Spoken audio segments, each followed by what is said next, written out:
How I screwed over a racist, horrible, bigoted business owner and likely resulted in him going out of business faster. This occurred in a southern state. I won't mention the state. Cause, well, you'll see smiley face.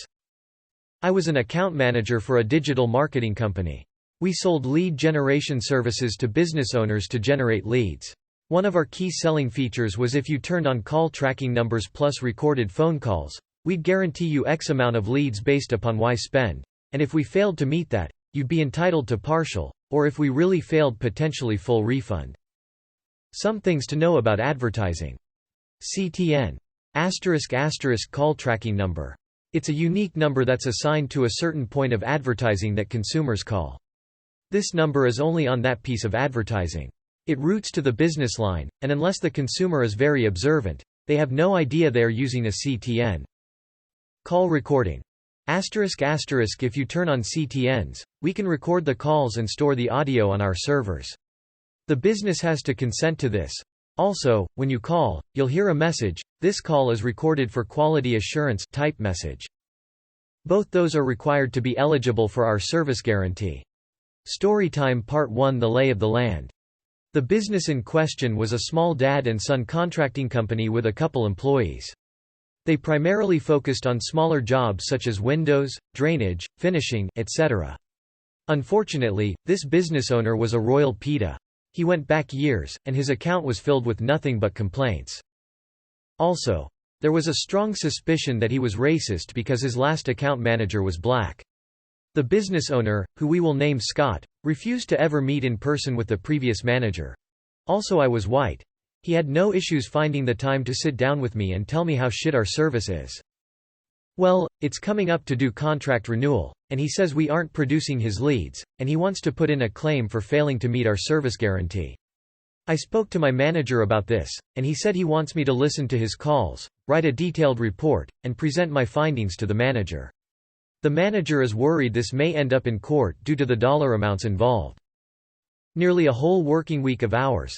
I probably spent damn near 40 hours on this, and I wrote a detailed 24-page report outlining the results of our advertising. To say I shred this business owner business practices is an understatement. The report was a straight-up attack on his poor customer service skills, disorganization, inability to execute, and complete and total failure of anything resembling any sense of standard business practices that just make logical sense. I will share with you a few examples of the types of calls I listened to. Small calls where multiple phone calls are truly epic in their total incompetence. Customer 1. I was a small-time landlord who had 3 different properties that had received a quote from Scott for work. The landlord had accepted Scott's quote and agreed to do business.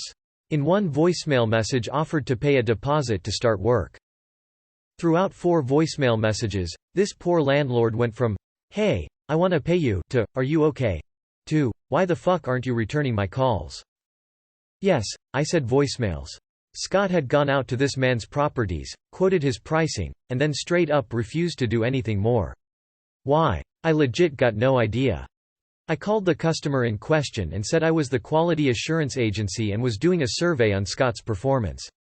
The guy ended up paying Scott's competitor about 15% more to do the work and was utterly beside himself on why Scott ignored him. I was also confused. FYI, all my calls were recorded and put into the company records. Customer 2. This one in particular really pissed me off. Again, the public housing office called Scott to get a quote on work that involved 25 different homes. Scott was kind enough to answer the phone this time, which, ironically, was one of the few fucking times he ever answered the phone. Initially, Scott sounded happy to get such a big profitable job. Then Scott learned 2 things. Asterisk, it was Section 8 housing. Asterisk, it was a neighborhood that was black, Hispanic. Immediately upon learning this, Scott informed the housing office that, unfortunately, he's super booked, not true. And that this area is actually out of his service area, not true. The housing office was confused and was like, "So you're not interested in biting?" And Scott said, "No, I'm not," and hung up. He didn't even say goodbye. So I did a quality assurance call to the housing office, and the lady was completely confused why Scott wasn't even remotely interested in the job. Luckily for Scott, the lady didn't connect that Scott was a racist cunt caused discrimination against a protected class as a crime. Customer 3. It was an overseas phone number from Japan. A service member stayed up late to call Scott during his business hours. This person told Scott he was deployed overseas. Still, over the weekend, someone broke into his home back in the States, where Scott operated out. He was trying to arrange for a new door. He mentioned this was an emergency as his wife was being forced to stay a hotel. Scott never returned his calls nor made any effort to contact him on the email he provided. No called the wife, who was local.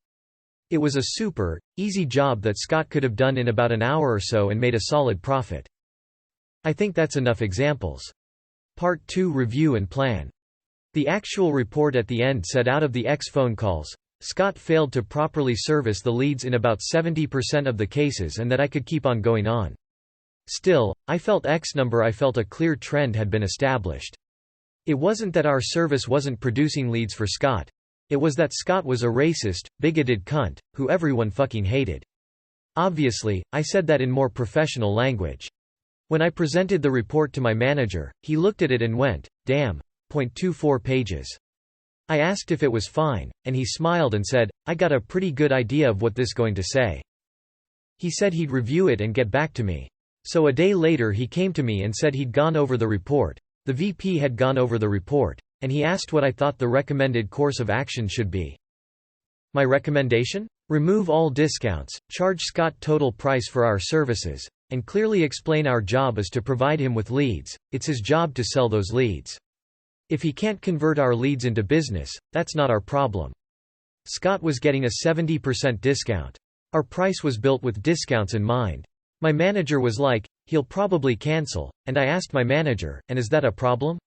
If Scott was going remain my client, he was going pay dearly for that privilege. If he wasn't willing to pay, I was happy to let him walk. My manager smiled and said, nope. Part 3, The Meeting. My manager and I called Scott and arranged a meeting. I created a PowerPoint summarizing my findings.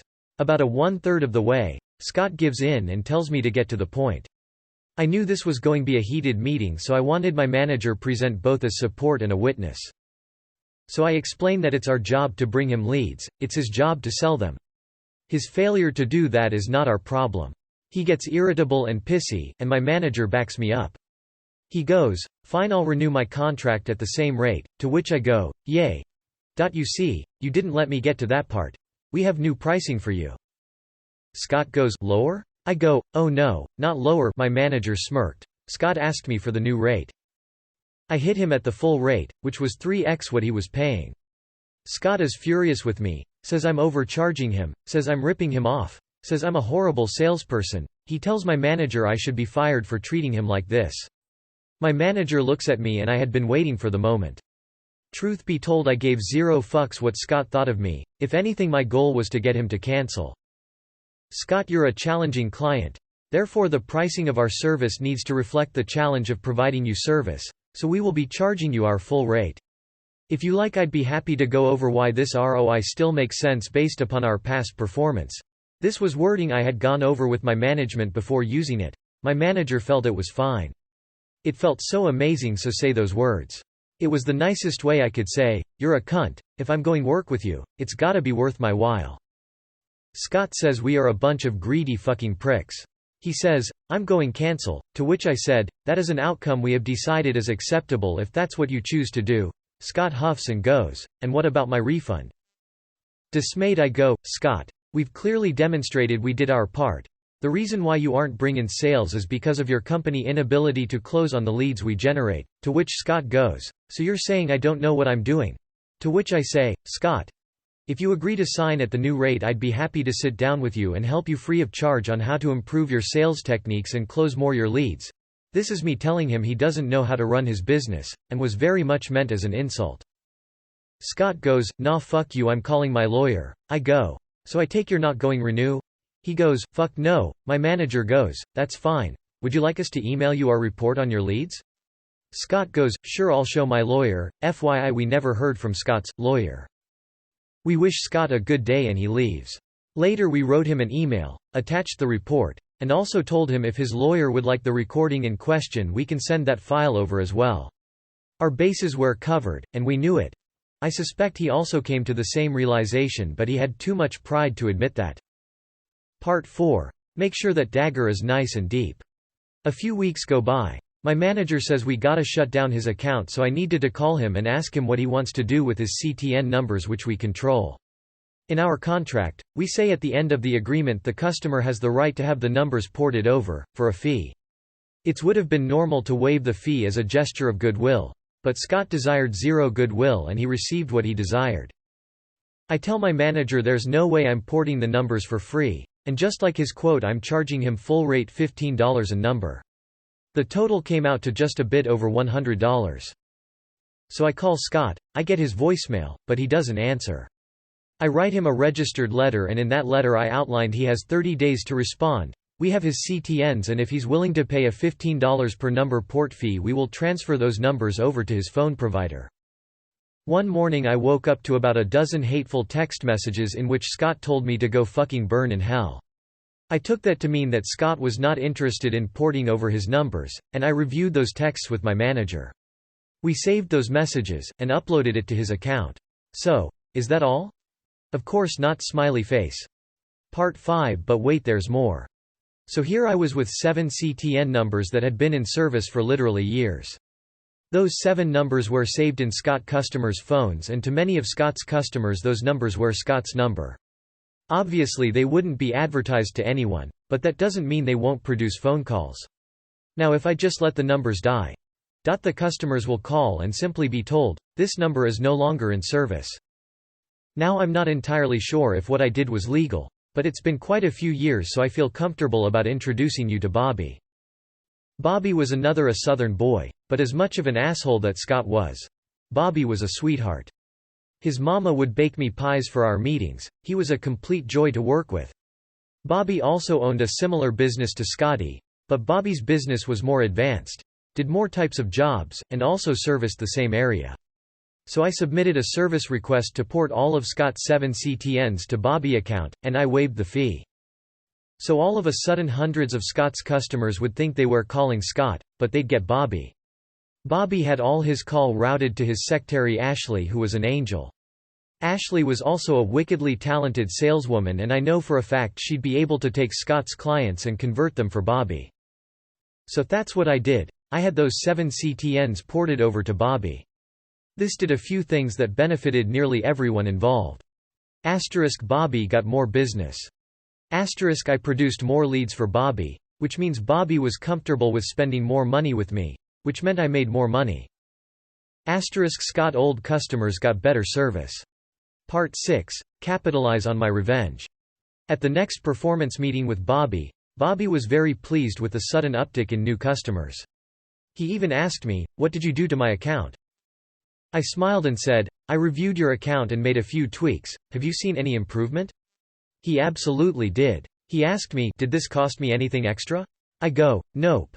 He ended up increasing our spend with us by about 40% on additional services. I googled Scott business about a year later. He wasn't in business anymore. Wonder why? No, my company never caught on to me porting over the numbers. I strongly suspect our legal department would not have been pleased. Dr. proved to my client I was providing value, declined his compensation, jacked his prices up, and sent his customers to his competitor, and he went out of business. Edit. I did minor formatting, and broke the story up into smaller parts to make it an easier read since I know this is quite long.